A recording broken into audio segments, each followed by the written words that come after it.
Confirmation دے رہے ہیں کہ تیرے راہ میں جب میں نکلوں گا تو میں کسی طاقت کو خاطر میں نہیں لاؤں گا، میں صرف تیری فرما برداری کروں گا، تیری چاہت چاہوں گا، تیری رضا چاہوں گا، تجھ سے معافی چاہوں گا، کوئی طاقت میرے راستے میں نہیں آئے گی۔ پتھر مارنے کا آپ کا مطلب یہ ہے کہ جب ابراہیم خلیل اللہ اسماعیل علیہ السلام کو لے کر نکلے تھے تو شیطان پیچھے پیچھے آیا تھا اور روکتا تھا، اور آپ نے پتھر مارے اس کو۔ وہ تو فزیکل معاملہ تھا، اب تو وہ فزیکل معاملہ نہیں ہے، مگر آپ کو سمجھانے کے لیے اس کو سمبولک بنا دیا گیا ہے۔ اب آپ نکلتے ہیں اللہ کی راہ میں، اللہ قرآن میں کہتا ہے کہ شیطان تجھے ڈراتا ہے کہ تو غریب ہو جائے گا۔ آپ پیسے دینے کے لیے نکلے ہیں کسی ادارے کو، کسی بیوہ کو، کسی مجبور کو، کسی معذور کو، کسی غریب کو، کسی ضرورت مند کو، تو شیطان کہے گا وہ جھلا ہوا ہے، تجھے تو خود بڑی ضرورت ہے، تو تو غریب ہو جائے گا۔ وہ جو یہ ڈراوا دے رہا ہے نا، اسی کو پتھر مارنا۔ وہ آپ کی زندگی میں ایسے بہت سے لوگ ہیں، آپ کے گھر کے لوگ ہو سکتے ہیں، بہن بھائی بیوی بچے ہو سکتے ہیں، جو آپ کو سمجھ جانے سے روکیں گے، ان کو بھی پتھر ہی مارنے ہیں۔ اور پتھر یہ ہے کہ ان کی اس معاملے میں بات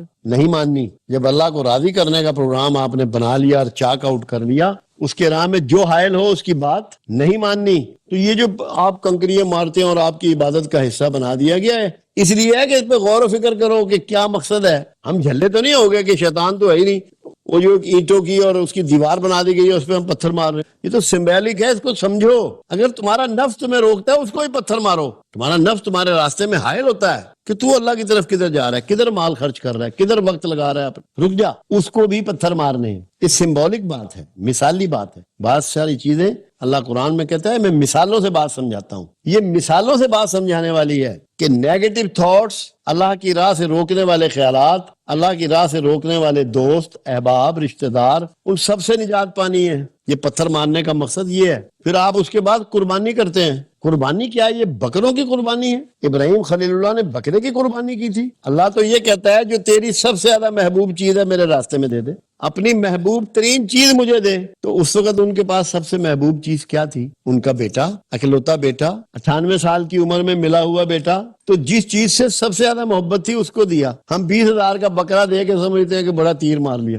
آج ہم کیا کر سکتے ہیں؟ اب بیٹے کو آپ اللہ کی راہ پہ لگا سکتے ہیں۔ اللہ کی راہ میں نہ لگائیں، اللہ کی راہ پہ لگا دیں۔ اس کو کہیں کہ یار تو تعلیم ضرور حاصل کر، مگر اللہ کے پروگرام کو بھی لے کے آگے چل۔ اگر آپ قربانی دینا چاہتے ہیں، بکرے سے نہیں بات بنے گی۔ یہ تو روایت ہے، جس سے آپ محبت کرتے ہیں، جس سے آپ کو بڑی چاہت ہے، جس کے ساتھ آپ کا مستقبل وابستہ ہے کہ تو یار رب دے کام تے لگ گیا۔ ایک یہ قربانی ہے، اور دوسری ایک اور اس کے بعد آپ کی چاہت کیا ہے؟ آپ کی خواہش نفس، جس کے تحت آپ نے روپ بنایا ہوا ہے، بزنس کر رہے ہیں، معاملات کر رہے ہیں، ڈیلنگ کر رہے ہیں، بچے بھی آ رہے ہیں، تعلقات ہیں۔ آپ کی خواہش نفس، اس کو قربان کر دیں اور اللہ کی خواہش پر چلنا شروع۔ بکرے سے نہیں بات بننی، بات بنے گی قربانی۔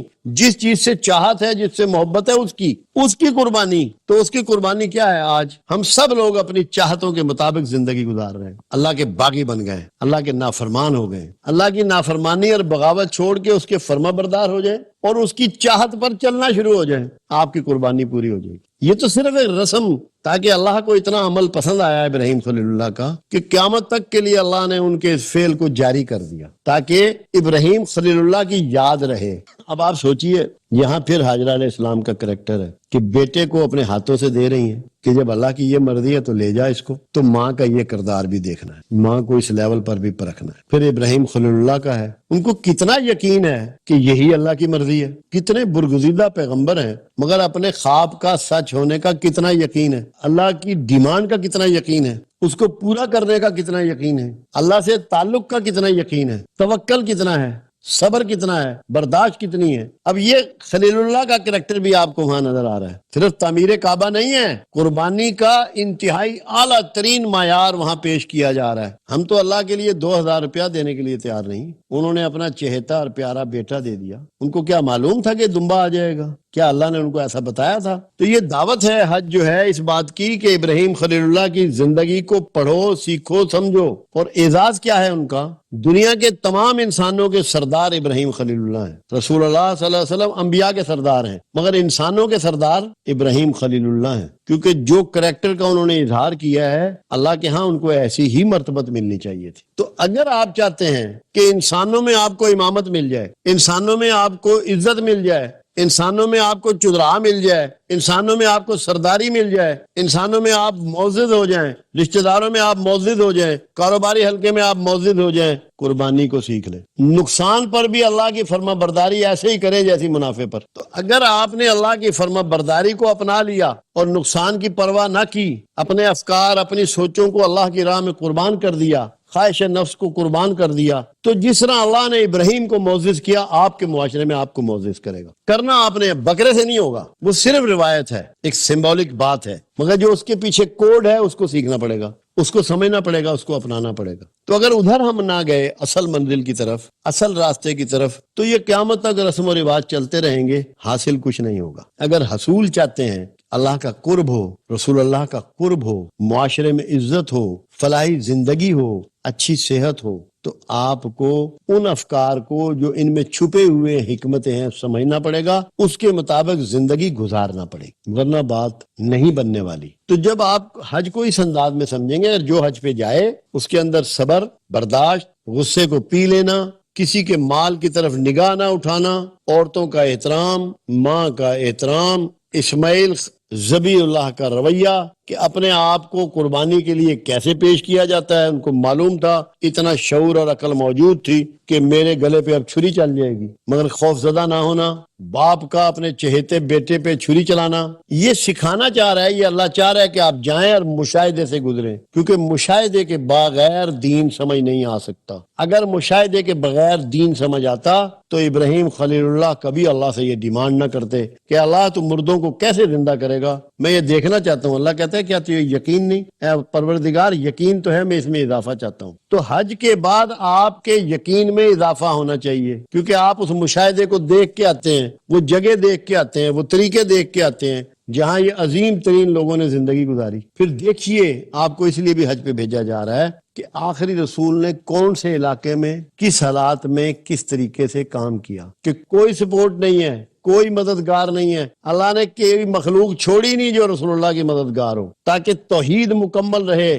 خالق ہی ان کا مددگار تھا، مالک ہی ان کا مددگار تھا۔ ان کی جدوجہد، تک و دو، وہاں کے حالات، وہاں کا موسم، وہاں کے لوگوں کے رویے، یہ آپ وہاں جا کے سٹڈی کر سکتے ہیں۔ پھر آپ کو ویژولائز ہوگا، پھر آپ کو اندازہ ہوگا کہ یا رسول اللہ صلی اللہ علیہ وسلم کی کاوش کس لیول کی تھی، آپ کی دعوت کس لیول کی تھی، آپ کی محنت کس لیول کی تھی، آپ کی برداشت کا کیا لیول تھا، آپ کے صبر کا کیا لیول تھا، آپ میں ہمت کتنی تھی، آپ مخلص کتنے تھے اللہ کے لیے۔ یہ آپ کو تب پتہ لگے گا جب آپ حج پہ جائیں گے۔ یہ چاروں پرسنالٹیز کو آپ نے جا کے سٹڈی کرنا ہے، ابراہیم خلیل اللہ، اسماعیل ذبیح اللہ، ہاجرہ علیہ السلام اور رسول اللہ صلی اللہ علیہ وسلم، ان کی زندگی کو سٹڈی کرنے کے لیے جانا ہے حج پہ۔ حج ہے ان کو جا کے فزیکلی مشاہدہ کرنا، ان واقعات کا، ان معاملات کا، اور اس میں سے حکمتیں تلاش کرتے ہوئے۔ دیکھو اللہ کے رسول صلی اللہ علیہ وسلم کی ایک دعا جو اللہ کے حبیب ہمیشہ اللہ سے کرتے، اے اللہ مجھے اشیاء کی حیت نہیں، ان کی فطرت کا علم عطا فرما۔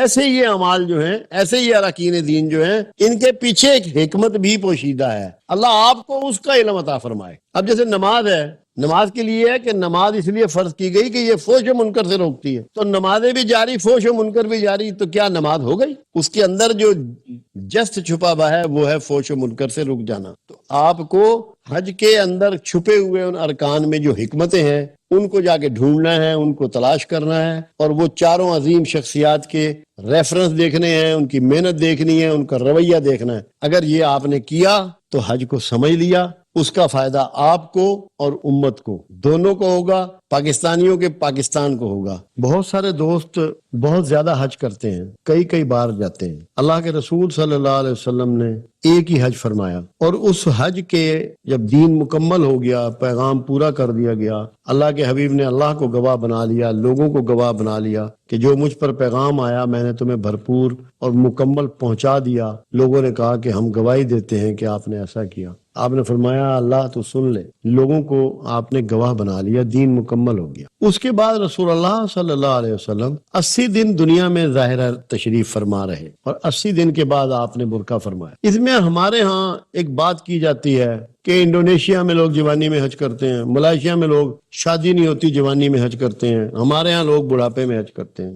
سب سے بڑی بات یہ ہے بڑھاپے کا حج رسول اللہ کی سنت ہے، رسول اللہ نے جوانی میں حج نہیں فرمایا۔ دوسری چیز، جب ایک آدمی حج پرفارم کر کے بالکل معصوم بن گیا، نوزائیدہ بچے کی طرح ہو گیا، تو اس کے لیے سب سے بھاری کام ہے کہ وہ جو حج کر آیا ہے، جو معصومیت لے آیا ہے، اس کو کیسے قائم رکھے۔ کیا اتنی لمبی عمر میں جوانی کے معاملات میں اس کو قائم رکھ پائے گا؟ اس لیے یہ کوئی ایسی بات نہیں ہے کہ جوانی میں حج کیا جائے۔ اگر آپ اپنے حج کو سنبھال سکتے ہیں اور وہ پاکیزگی جو آپ کو حاصل ہو گئی ہے، وہ معصومیت جو آپ کو نصیب ہو گئی ہے، اس کو سنبھالے رکھ سکتے ہیں، جس عمر میں مرضی کر لیں، کیونکہ نفلی حج جب آپ کریں گے اس سے آپ معصوم نہیں ہوں گے، آپ فرضی حج سے معصوم ہوتے ہیں، اور یہ فرض بھی ہے اور سنت رسول بھی ہے صلی اللہ علیہ وسلم۔ اس لیے یہ بات بہت بنیادی طور پر ذہن میں رکھنی چاہیے۔ اب جن لوگوں کو ادارے کروا رہے ہیں، حکومت کروا رہی ہے، خیراتی ادارے کروا رہے ہیں، یہ غریب آدمی کو آپ حج کروا رہے ہیں، ارے بھائی اس کی تو استطاعت نہیں، اس پہ تو فرض نہیں ہے، اس کو کیوں کروا رہے ہو؟ اس سے تو کسی غریب آدمی کی بچی بیاہ دو، کوئی ہسپتال بنا دو، دوائیں لے دو۔ جس پر حج فرض نہیں ہے اس کو کیوں کروا رہے ہو؟